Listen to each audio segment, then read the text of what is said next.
In the heart of a bustling Kenyan town, Mary dreamed of becoming a nurse, a beacon of hope for her struggling family. She was known for her kindness and determination, qualities that shone even amidst her family's struggles. But it wasn't that easy for her as she was trying to balance school, work and home life. She was forced to care and provide for her younger siblings, because her mother, Njoki, was never at home. Even if she was, she seemed not to care. But her life took a devastating turn when she met Johnson, a wealthy, married 50-year-old man. At first it was perfect. She saw Johnson as the savior of her life. "Mary, if you ever need anything, just let me know. You're too young to be going through this," Johnson said one evening. And so, Mary's life started feeling normal again. She saw a dim light through her darkest of times. She decided to concentrate with her studies as Johnson became the provider. One day Johnson came to pick Mary to take her shopping as he normally does. But this day seemed weird. He came with a beautiful dress for her to wear it. Mary, being young, never thought much about it. So she wore the dress and they went out. But Johnson had other motives. They went to a lavish hotel and he told Mary to order what she wants. This day Mary felt like a princess. She started seeing Johnson as her father, not knowing what was cooking in his mind. After they were done eating, he took her to a hotel room where he decided to do the unthinkable, and after he was done, he handed Mary some cash for the shopping. But Mary, shocked for what had happened and didn't know what to do, she decided to ask Johnson one question. "Johnson, why did you do this to me?" she asked. Sadness filled her eyes. "Because I'm always providing for you," he said. "And from today onwards we will be doing this, and if you don't want to, then you will go back to your suffering." When Mary returned home, she saw how her siblings were happy, for she has brought them food. Her mother lying on the ground reeking of alcohol, it broke her. She put up a fake smile, tears rolling down, knowing that what did happen with Johnson was only the beginning. She was the only one who knew what happened, and because of fear for losing support from Johnson, she decided to keep it a secret.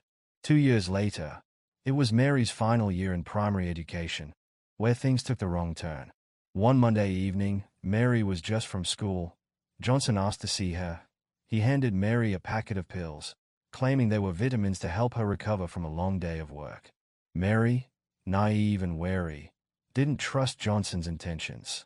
She feared the pills might harm or kill her, so she never took them. Weeks later, she discovered she was pregnant. When she told Johnson, he erupted in anger. "You set me up, Mary." Johnson spat furiously.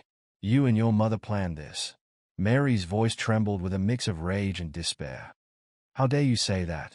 I didn't ask for this. And you know the truth. You know what happened." Johnson, angry and furious. "What do you mean, what happened?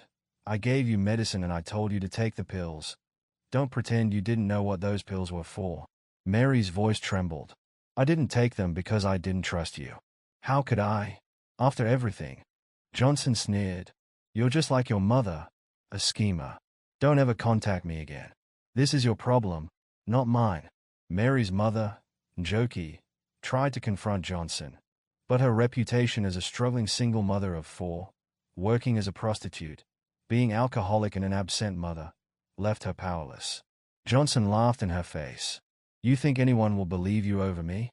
You're pathetic," he said, walking away. Heartbroken and abandoned, Mary dropped out of school. 9 months later, she gave birth to a beautiful baby girl. She named her Maria. Maria was loved by everyone in the family. She was beautiful with a radiant smile that brought joy to everyone around her.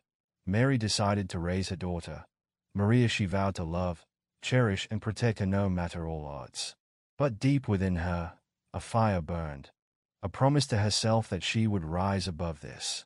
Njoki, shaken by the entire ordeal, decided it was time to change.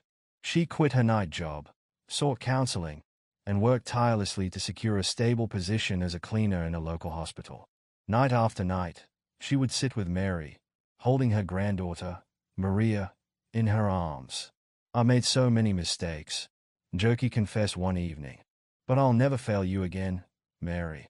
We'll get through this together." Mary nodded, her own tears falling. "Thank you, Mama. I'm not giving up. I'll go back to school, and I'll make something of myself. For Maria and for us." True to her word, after 3 years of hard work and sacrifices, Mary returned to school. She excelled despite the odds, graduating at the top of her class. Her experiences inspired her to pursue law instead of nursing, determined to fight for justice for women and children like herself.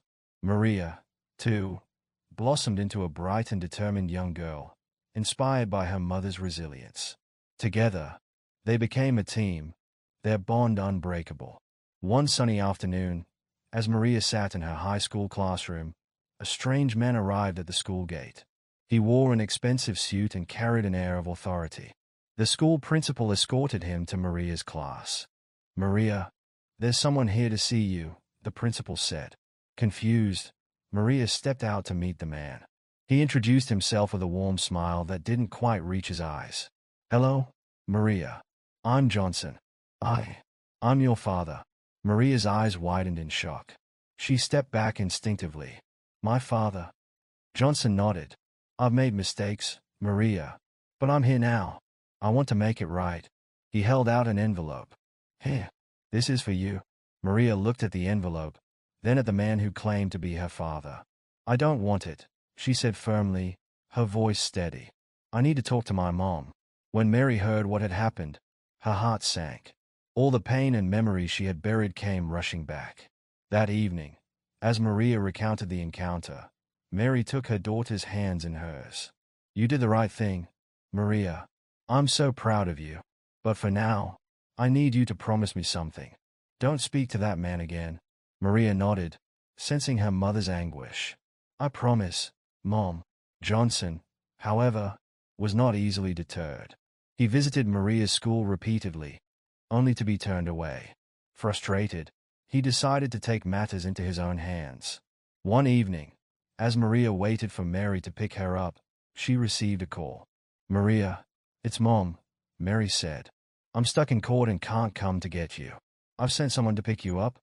Okay, Mom," Maria replied, though something about her mother's tone made her uneasy. A few minutes later, a sleek black SUV pulled up. A man stepped out and gestured for Maria to get in. Assuming it was the person her mother had sent, Maria obeyed. But as the vehicle sped off, a sinking feeling settled in her stomach. Meanwhile, the woman Mary had actually sent arrived at the school, only to find Maria gone. Alarmed, she called Mary. "She's not here. Maria is not in school," the woman said. Panic surged through Mary. "What do you mean she's not there? Have you asked the school administration?" "Yes, I did. They said the person you sent to pick her already did. But I haven't. Or did you send someone else to pick her?" the woman replied. Mary, furious and angry. "No, I did not. Unless—" "Johnson, it's him," she whispered. "It's Johnson." Mary called the police, giving them Johnson's address. But when officers arrived, the house was empty.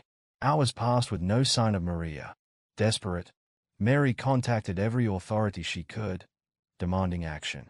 Late that night, Johnson was intercepted at the airport. Maria was found drugged and hidden in a suitcase. Johnson, his wife, and his son were detained. Maria was rushed to the hospital, where Mary held her tightly, tears streaming down her face. "I'm so sorry, Maria," Mary whispered. "I'll never let anyone hurt you again." In court, the truth about Johnson and his family's crimes came to light. Johnson's son had committed heinous acts, and Johnson had shielded him. His wife had enabled their behavior, turning a blind eye to their misdeeds. They had planned to take Maria abroad, seeing her as a perfect child to redeem their tarnished reputation. Mary testified with unwavering resolve, her voice steady as she recounted her own experiences and the pain Johnson had caused. The court sentenced Johnson and his family to lengthy prison terms, their pleas for mercy ignored. Outside the courthouse, Njoki hugged her daughter tightly. "You made me so proud, Mary. You're the strongest woman I know." Mary smiled through her tears. "I learned from the best, Mama." Mary continued her work as a lawyer, becoming a fierce advocate for women and children in vulnerable situations. Maria, inspired by her mother's courage, excelled in her studies, determined to make a difference in the world. Together, they proved that love, resilience, and determination could overcome even the darkest of trials. Lessons learned from the story. The story emphasizes resilience in adversity, as Mary and Njoki overcame challenges through determination, showcasing the power of perseverance. It highlights the transformative role of family support, education, and instilling strong values in shaping lives. Mary's pursuit of justice underscores the importance of standing up against wrongdoing, while the downfall of Johnson illustrates that actions have consequences. Njoki's redemption demonstrates that change is always possible, inspiring hope, advocacy for justice, and perseverance in the face of hardship. Thank you for watching.